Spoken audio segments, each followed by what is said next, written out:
Quero evitar aqui que alguém diga a enorme tolice que muitos costumam dizer a respeito dele.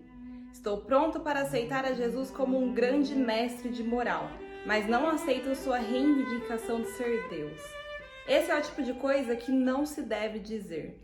Um homem que fosse meramente um ser humano e dissesse o tipo de coisa que Jesus disse, não seria um grande mestre de moral. De duas uma. Ou ele seria um lunático, do nível de alguém que afirma ser um ovo frito, ou então seria o diabo em pessoa. Faça a sua escolha. Ou esse homem era e é o Filho de Deus, ou então um louco ou algo pior. Você pode descartá-lo como sendo um tolo, ou pode cuspir nele e matá-lo como a um demônio. Ou, então, poderá cair de joelhos aos seus pés e chamá-lo de Senhor e Deus. Mas não me venha com essa conversa mole de que ele teria sido um grande mestre de moral, pois ele não nos deu essa alternativa e nem tinha essa pretensão.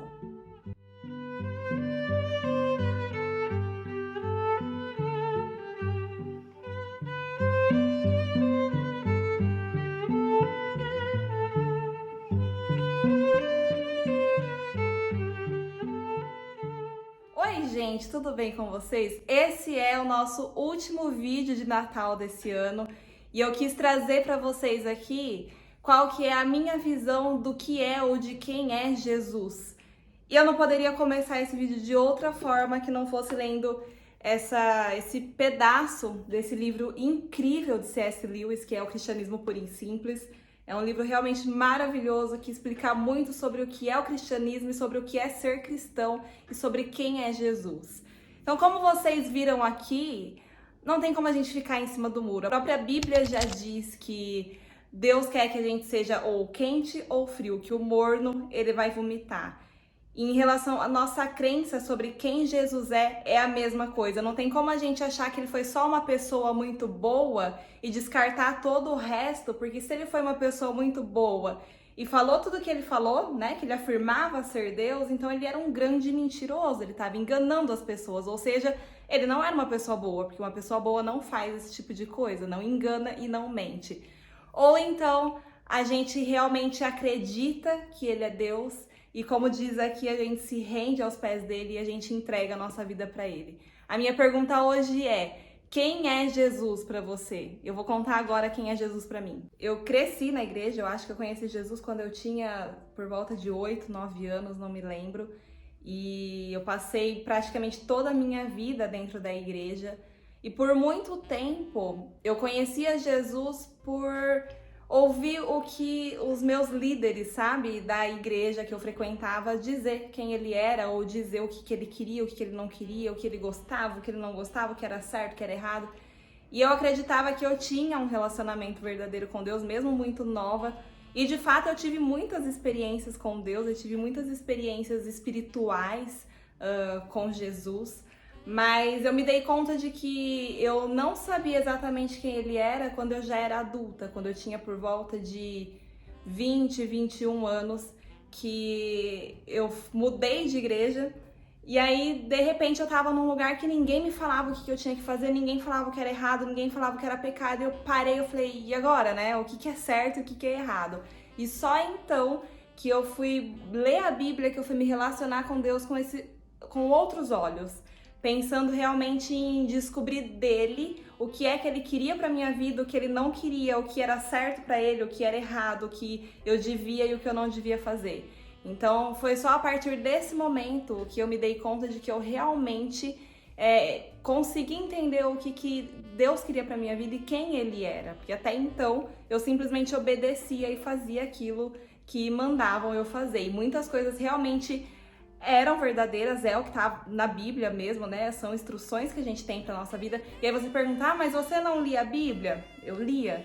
Só que eu lia mais com aquela mentalidade de eu preciso ler a Bíblia todos os dias, eu preciso ler a Bíblia hoje, eu preciso cumprir aqui meu cronograma. E hoje eu desencorajo muito isso, eu não gosto desses cronogramas de vamos ler a Bíblia em um ano e aí tem que ler 5 capítulos por dia, 10 livros por mês, sei lá. Eu não gosto disso.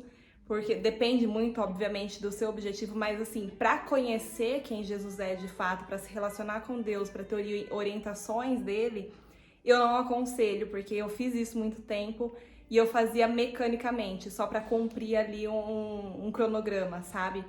E então eu não prestava muita atenção porque eu precisava ler, eu precisava cumprir a quantidade de capítulos que eu tinha que ler por dia, e eu não prestava muita atenção em nada. Então eu absorvia mais do que os meus líderes falavam, do que aquilo que eu lia na Bíblia. E como todo mundo já me falava o que fazer, eu não tinha essa necessidade de chegar diante de Deus para perguntar para ele de fato o que ele queria, sabe? Eu só ia falar com ele para adorar a Deus, sabe? Para dizer o quanto eu amava ele, o quanto ele era grande e tal. O que não é ruim, obviamente, mas faltava isso de ter o ensino diretamente da fonte, sabe?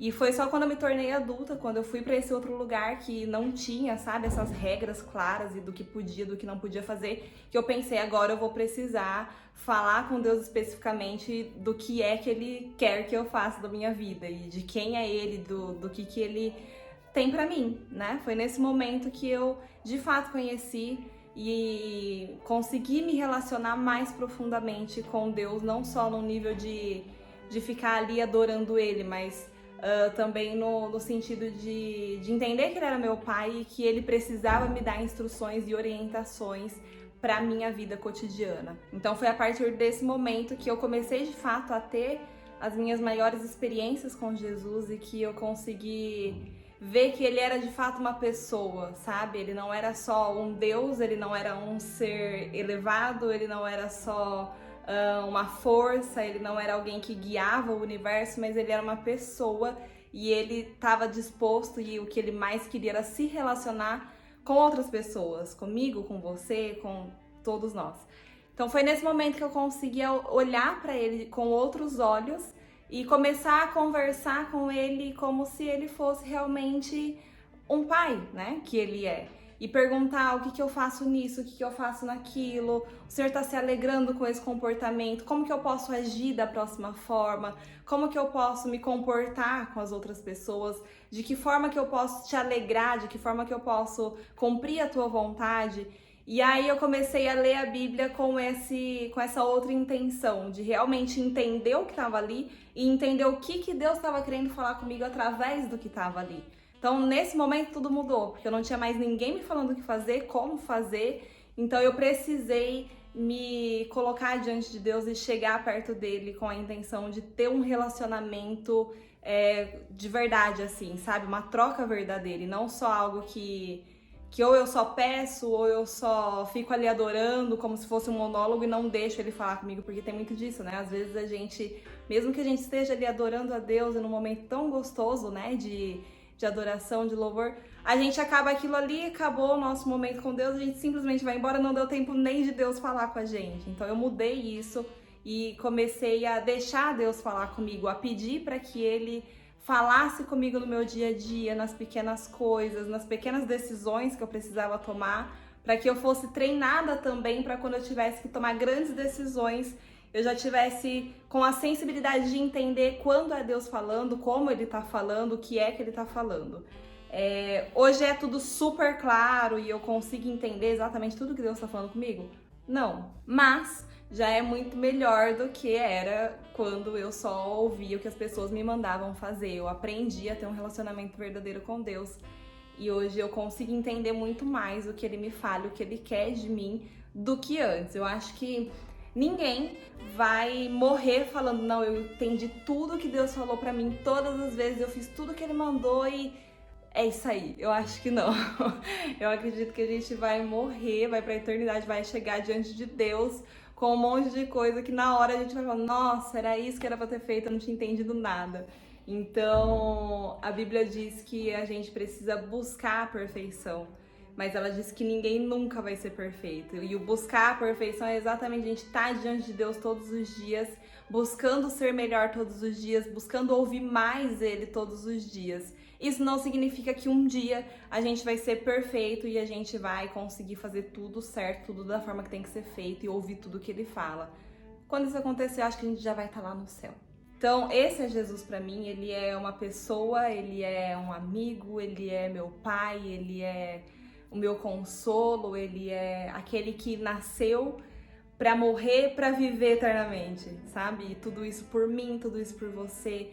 Há quem diga que é muita pretensão achar que Deus fez tudo pensando em nós, ou que Jesus veio aqui só por nossa causa, que ele morreu por nós e...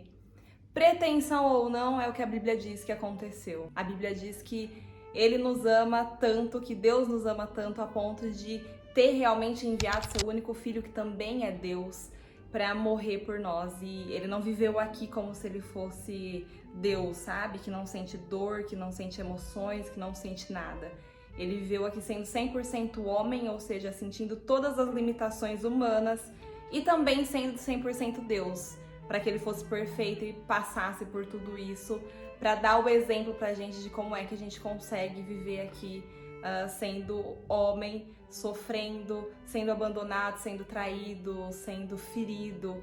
Então esse é Jesus pra mim, não é Jesus, não, Deus não é o universo, sabe? Não é uma força, não é um ser elevado, não é algo muito bom que eu não vejo, ou Jesus não é um homem muito bom, um mestre que passou por aqui como vários outros e simplesmente morreu. Jesus não é isso. Jesus é aquele menino que nasceu, que cresceu aqui na Terra, que conquistou milhares de pessoas, que amou milhares delas, que curou milhares delas e que também foi odiado por milhares delas. E por isso foi condenado, foi morto, mas a boa notícia é que ele vive para sempre. Ele morreu porque ele tinha que morrer por mim, por você, mas no terceiro dia a Bíblia diz que ele ressuscitou e que ele vive para sempre. E porque ele vive, a gente também pode crer no amanhã, a gente também pode viver eternamente, desde que a gente escolha viver com ele, a gente escolha viver eternamente. Muitas pessoas acham que, nossa, mas é muito cruel, né? Que quem quer viver com ele vai pro céu e quem não quer viver com ele vai pro inferno. Ele é muito maldoso. Não é isso. Existem duas opções e elas são inevitáveis desde que o pecado entrou no mundo, que é o céu e é o inferno, que é a vida e é a morte. Não é que, só porque você não me quer, então você vai pro inferno. Não. Pensa num peixe. Um peixe, ele vive dentro da água. Então, se ele estiver ali no habitat natural dele, vivendo dentro da água, ele vai viver. Se esse peixe pular para fora da água, se alguém tirar ele da água, automaticamente ele vai morrer. Por quê? Porque não é o lugar que ele foi criado para viver. Não é que a água, com raiva dele, fala, só porque você saiu daqui, agora você vai morrer. Não. A água continua sendo água, continua sendo o lugar ideal para aquele peixe viver, a água continua ali. Só que se o peixe não for até a água, ele vai morrer. Por quê? Porque não é o lugar onde ele deve viver. A mesma coisa, a gente não foi criado para viver longe de Deus. Então, mesmo que Deus nos ame tanto a ponto de ter morrido, de ter enviado seu filho, de dar todos os sinais para que a gente veja que ele é real e que ele tá chamando a gente para perto dele, se a gente não escolher ir para a água, a gente vai morrer, porque a gente tá longe do lugar que a gente foi criado para viver. Então não é que Deus é rancoroso e se você não quiser ficar com ele vai te matar. É que você, longe de Deus, que é a nossa única fonte de vida, morre. Então, é isso. Eu desejo a você um feliz Natal. Eu não sei, ninguém sabe exatamente quando foi que Jesus nasceu, mas o fato é que ele nasceu. Então a gente teria que comemorar essa data em algum momento, que seja dia 25 de dezembro. Tá ótimo, é importante a gente celebrar a vida, celebrar que ele veio para o mundo, que ele nasceu por nós, ele morreu por nós, ele vive para sempre por nós.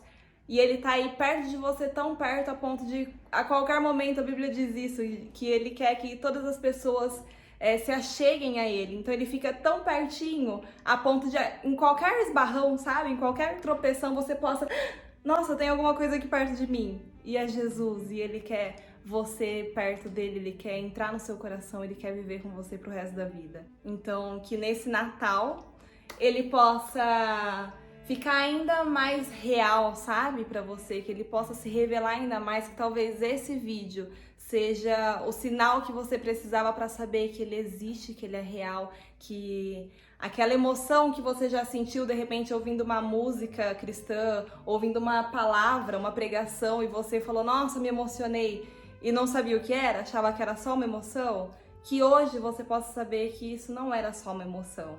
Era o Espírito Santo falando com você, era Jesus tocando seu coração e tentando mais uma vez te mostrar que ele é real. Tenho certeza que se você pensar em várias situações que você já passou na sua vida, você vai conseguir lembrar de alguma que, nossa, isso aqui foi muito diferente, eu acho que isso aqui era Deus falando comigo.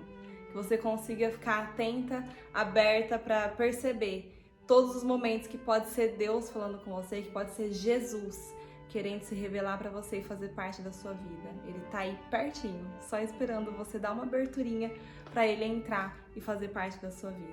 Feliz Natal para você, para sua família, e que o ano de 2023 traga mais perto de vocês a presença do Deus Criador, que também é o nosso Pai e que ama a gente mais do que qualquer coisa nesse mundo. Bom? Beijo e até semana que vem.